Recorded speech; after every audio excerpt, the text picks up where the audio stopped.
الرحمن الرحيم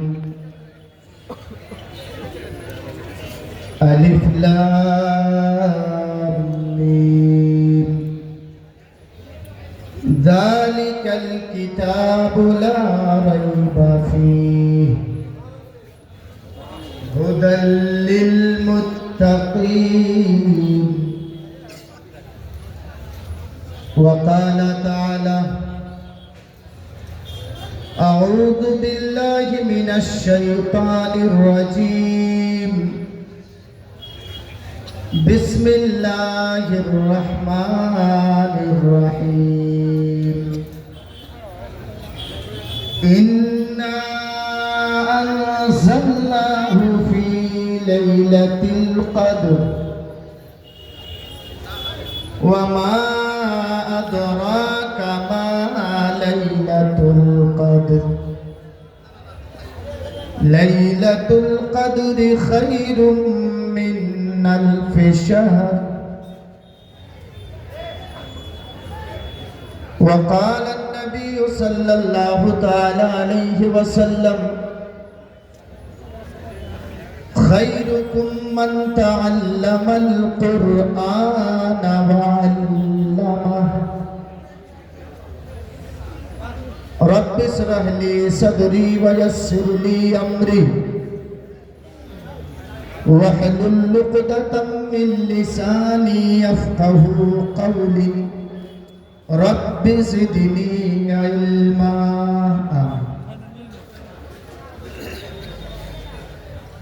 رات کا تقریباً 10 بجنے جا رہا ہے اور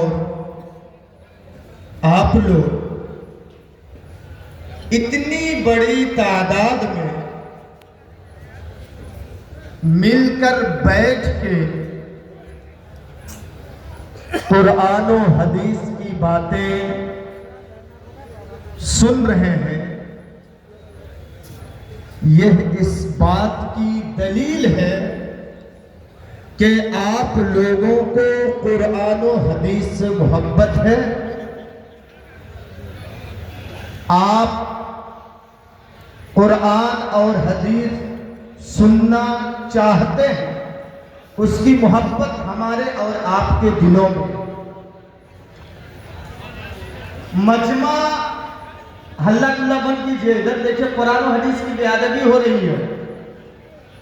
اللہ کے رسول جب قرآن سناتے, اللہ کے رسول جب حدیث سناتے تو صحابہ کرام اپنے سروں پہ بیٹھی ہوئی مکھی تک کو صحابہ کرام نہیں اڑاتے تھے, یعنی ہلتے نہیں تھے. اتنے اطمینان سے سنتے تھے, سکون سے سنتے تھے. آپ جو ہلہ کر رہے ہیں, بول رہے ہیں, یہ میری نہیں بلکہ آپ قرآن و حدیث کی بے حرمتی کر رہے ہیں, بے ادبی کر رہے ہیں. آپ کسی شخصیت کو سننے نہیں بلکہ آپ قرآن و حدیث کو سننے آئے ہیں. پہلے ہی میں بول رہا ہوں, ایک چیز میں آپ کو بتا دوں. آج ہم اتنی بڑی تعداد میں بیٹھے ہیں اور سوچ رہے ہیں کہ بہت اچھا کام انجام دے رہے ہیں. ہم قرآن سننے کے لیے آئے ہیں, حدیث سننے کے لیے آئے ہیں.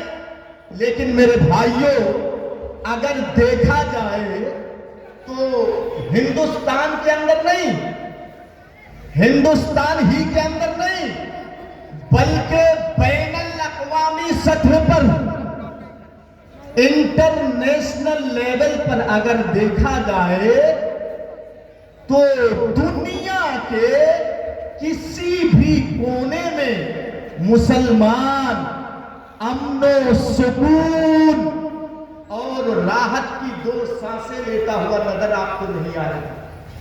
ہر جگہ مسلمانوں کو مارا جا رہا ہے.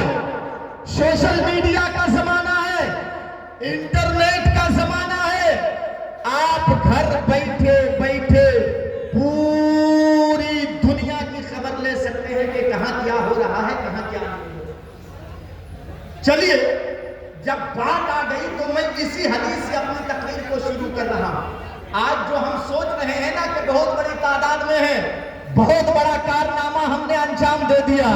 میرے بھائیوں یہی بہار کی سرزمین ہے. اتنے سمجھانے کے باوجود، گھر گھر میں جانے کے باوجود، ایک ایک افراد کو سمجھانے کے باوجود، ایک ایک مرد اور عورتوں کو سمجھانے کے باوجود پھر سے بہار میں این ڈی اے کی سرکار آ گئی نا. اب کہتے ہیں کہ مولانا مشین میں گڑبڑ تھی. مشین میں گڑبڑ تھی؟ جو اللہ موسیٰ اور اس کی قوم کو بچانے کے لیے سمندر میں راستہ بنا سکتا ہے. آپ نے سنا ہے نا حضرت موسیٰ علیہ السلام اپنی قوم کو لے کر کے بھاگ رہے ہیں، جا رہے ہیں، گاؤں چھوڑ کے جا رہے ہیں موسیٰ علیہ السلام. فرعون کو پتا چلا کہ موسیٰ علیہ السلام اپنی لاؤ لشکر لے کے وہ بھی جا رہے ہیں. یہ فرعون پیچھا کر لیتا ہے. جب پیچھا کر لیتا ہے تو بنی اسرائیل مڑ کے دیکھتی ہے، موسیٰ علیہ السلام دیکھتے ہیں پیچھے کہ ارے یہ تو پیچھے فرعون کا لشکر ہے، فرعون ہے اور سامنے سمندر ہے. اب تو ہم کو مرنا ہی مرنا ہے. پیچھے جا رہا ہے پھر بھی موت، آگے جا رہا ہے پھر بھی موت. اللہ نے موسیٰ سے کہا ہے موسیٰ ڈرتے کیوں ہو، ڈرتے کیوں ہو؟ ارے اللہ والے ڈرتے نہیں ہیں. تیرے ہاتھ میں کیا ہے؟ موسیٰ نے کہا اللہ میرے ہاتھ میں عصا ہے. عصا سمجھتے ہیں نا؟ لاٹھی، لاٹھی ہے میرے ہاتھ میں. اللہ نے کہا موسیٰ دیکھتا کیا ہے؟ مار، سمندر پہ مار. موسیٰ نے جیسے ہی پانی پہ سمندر پہ اس عصا کو، اس لاٹھی کو مارا، اللہ نے سمندر کو حکم دیا ہے پانی ہے دونوں طرف کھڑی ہو جا اور بیچ میں سوکھی راستہ پیدا کر دے میرے ماننے والوں کے لیے، میرے اوپر ایمان لانے والوں کے لیے.